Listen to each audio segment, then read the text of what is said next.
Nebudem to tu hrať na nejakého influencera, ktorý povie, že nechcel som sa k tomu vyjadrovať, ale musím.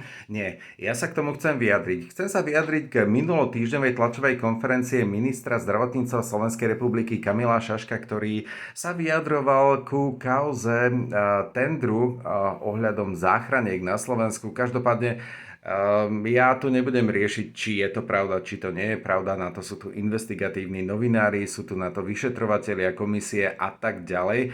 Každopádne chcem sa vyjadriť k novinárom, ktorí sa zúčastnili tejto tlačovej konferencie, ako napríklad pán Krempasky alebo pani Šišoláková, ktorí vyslovene zjapali po ministrovi Slovenskej republiky. Každopádne príde mi to za hranicou. Takýto spôsob komunikácie podľa mňa nie je správny, bez ohľadu na to, či je nám ten minister sympatický, nesympatický, z akej je strany.